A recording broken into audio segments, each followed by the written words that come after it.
Thank you, Chase. Well, it's happy to be here, and as we celebrate the Concord Coalition's 25th year and its continued role in federal fiscal policy. And before I just comment upon sort of the history and Paul's role in getting it started, I just wanted to recognize Paul's sister Thalia Tsongas Schlesinger, who is here. Where is Thalia? Right over here. I don't have my glasses on. Thalia, oh, sorry. It shouldn't be that bad.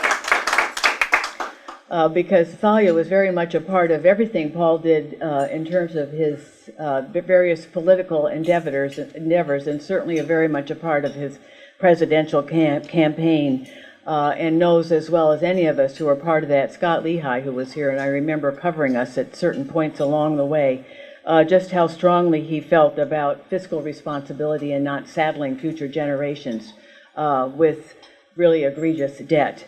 So what I just wanted to comment upon was I remember at the conclusion of Paul's presidential campaign, something I was always so proud to be a part of because of the seriousness of effort and focus he brought to everything he did. But he was really looking for ways to continue his advocacy around fiscal responsibility and not saddling future generations with great debt. And he reached out, or Warren Rudman, then Senator Warren Rudman reached out to him. I'm not sure who reached out to whom, but they decided to get together to talk about ways in which they could continue the conversation and continue to highlight the issue and hopefully force whoever became our next president into really addressing it. So they actually met here at the Concord Inn. I think it must have been around March or April. I think it was in the spring of 1992, because I remember Paul coming home and being so pleased that Senator Rudman had been willing to come and meet with him, that they were able to quickly come to some agreement around a way forward for creating an organization. And they decided, because the meeting was here, to call it the Concord Coalition, but also because of the revolutionary history that Concord, so much a part of the history of Concord. And then from there, they reached out to former Commerce Secretary Pete Peterson, who was willing to join them. And then I think they felt so fortunate that Martha Phillips, who was a Hill veteran with great budget experience, was willing to become the first executive director. And Bob Bixby has certainly continued in that vein. So I think they just felt they had a tripartite stool that would serve them very well. And I think he would be, and that certainly was the case. And I think the fact that we're celebrating our 25th year is a testament to the wisdom of those the early partnership and the early decisions that were made about a way forward. But I think he would be very pleased today that it still is continuing in that not partisan tradition, that it has really become, for those of us on the Hill, a reliable, trusted, go-to source of information as we debate fiscal policy. We always know there's not going to be an axe to grind, and other than making wise choices. And the other thing I wanted to say, I do think that your emphasis, the Concord Coalition's emphasis on educating citizens on budget choices has been a wise one as well.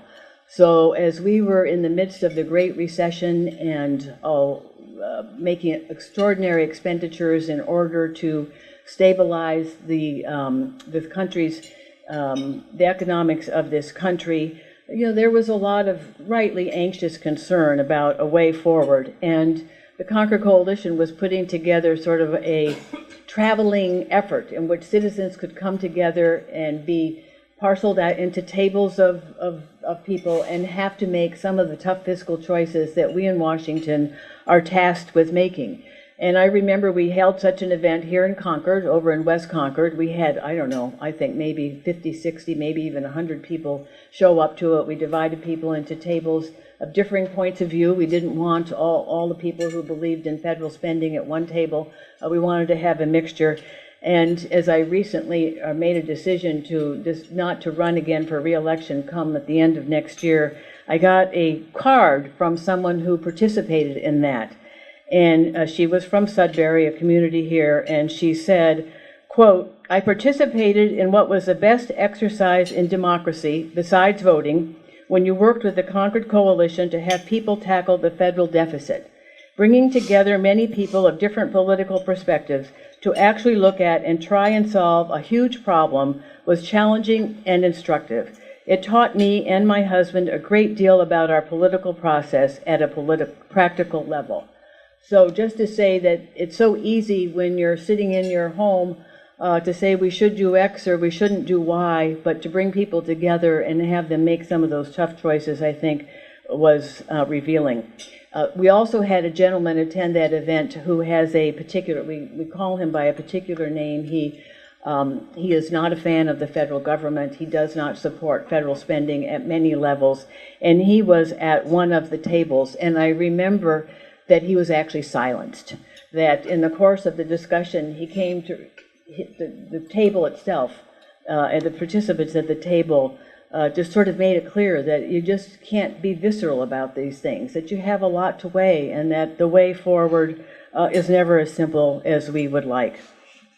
So this very important debate continues to play itself out. As I said, with the Great Recession, we were called upon to make extraordinary expenditures.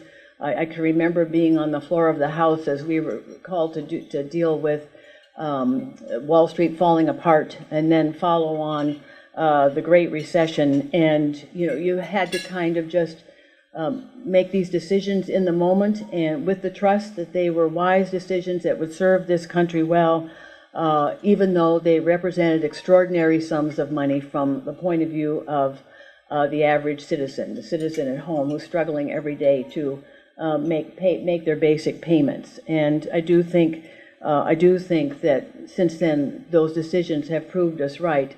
But I can remember going to an editorial board at the Herald here in Boston, and one of the members of the editorial board saying to me, your husband founded the Concord Coalition. How could you spend those dollars? But the reality was we needed to do it. In that moment, we needed to do it, and I think the Concord Coalition, among many others, certainly recognized that. As a member of Congress, I have been on the Armed Services Committee, again, where our most recent debates are around the unfolding need, and we can debate the merits of how much money we should be putting into our defense budget. But much of what we're seeing coming from the other side is, robustly fund defense at the expense of everything else.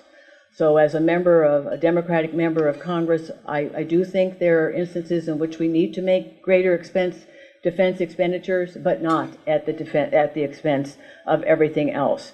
And so that's just one piece of the debate that is coming, as we still struggle with the sequester, the across-the-board cuts that were put in place a good number of years ago, as we struggle with tax reform and how to implement a tax reform that is fair-minded, fiscally responsible, and make sure that all Americans pay their fair share.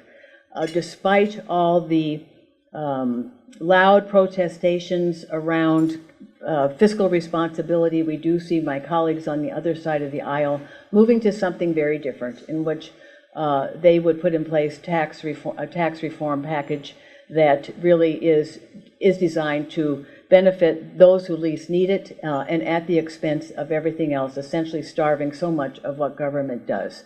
So we know we live in constrained times, thoughtful times. How we resolve this is not yet over, but I do hope the Concord Coalition will continue to play the very important role it has played in these past 25 years of being a reliable source of trusted analysis as we debate these great decisions going forward. And I look forward to my continued service for the next 14 months, always thinking about all that the Concord Coalition did historically to bring us to a more sane place, and its continued fight to try to move us back to that kind of place. So thank you for everything you do, and thank you for those of you in the room who were a part of it early on and who continue to support the Concord Coalition. Thank you.